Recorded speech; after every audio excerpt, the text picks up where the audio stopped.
So Monroe's cancer is back.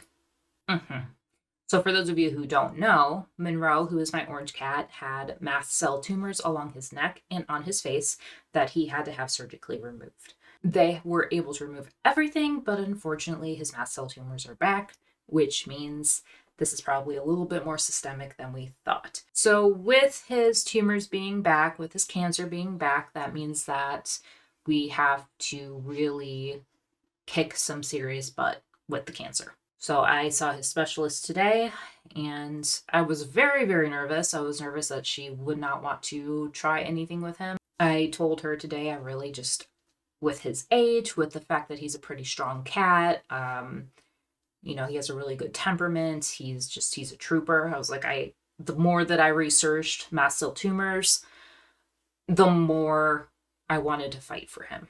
And I've had a lot of people in my life who have encouraged me to fight for him and not give up just because of all of the trauma that I've been through with Tidget. And so the more I talked to her, she was very, very willing to try other methods with him. So surgery was not enough for him.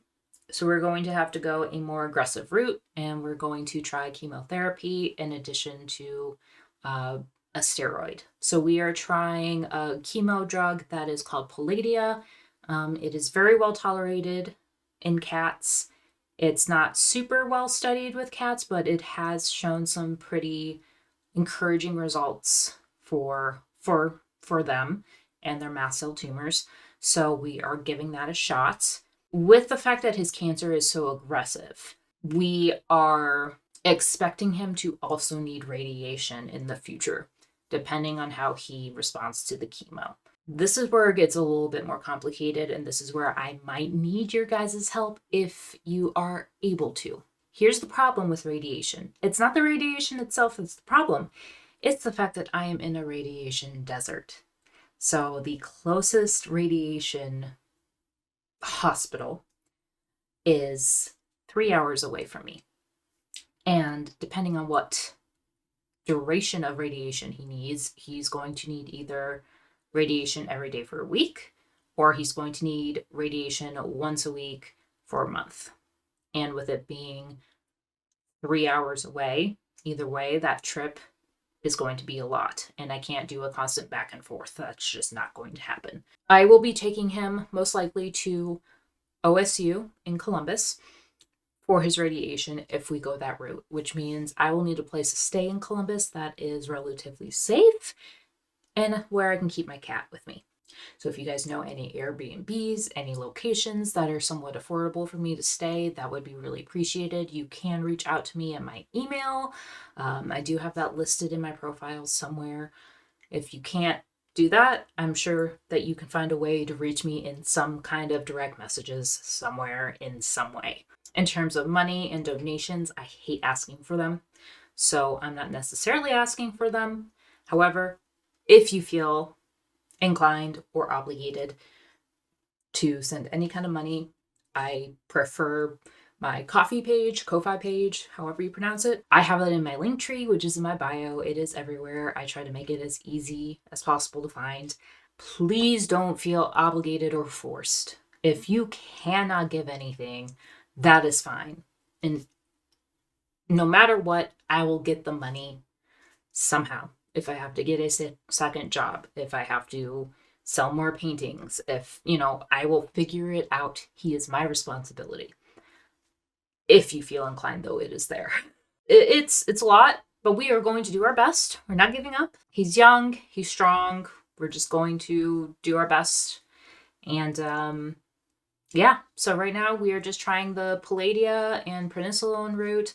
Yes, I know you have to wear gloves for chemo medicine. You can't cut them. You can't crush them. That's not a good idea.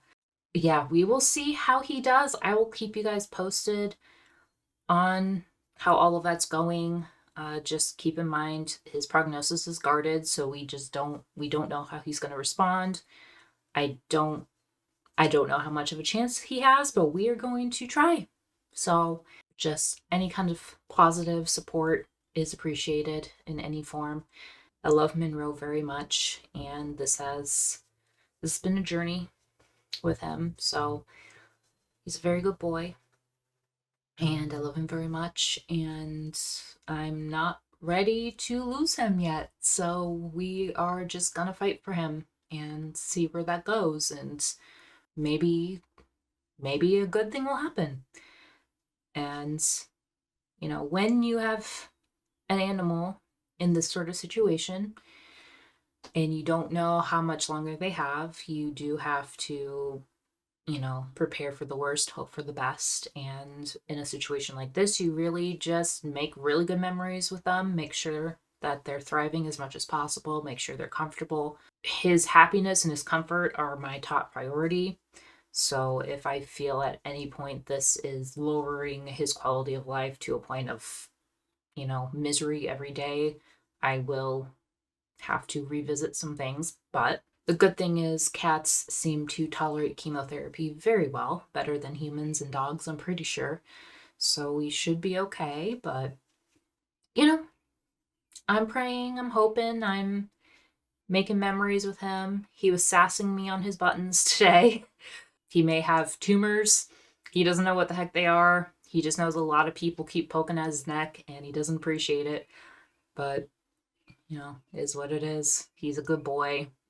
He knows that if he does a good job, he will get cheerio afterwards, and he's very happy about that. So, any other kind of support, there's really not much. A lot of this is just me having to check myself and my emotions and make sure that I'm taking care of myself so I can take care of him. Because a lot of the things that I need are like my house needs cleaned.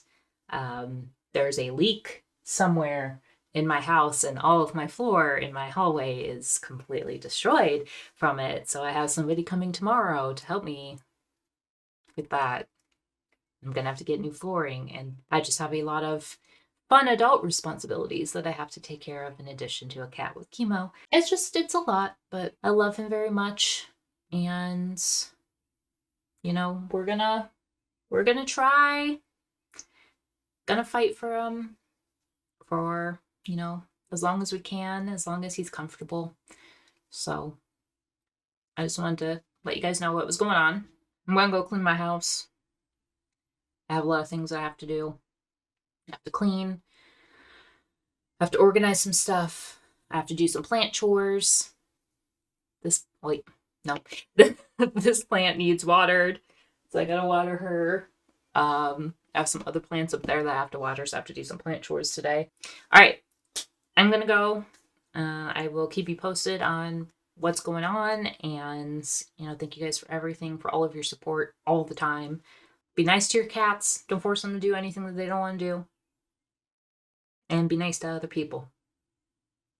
I don't know how to end this, so see ya.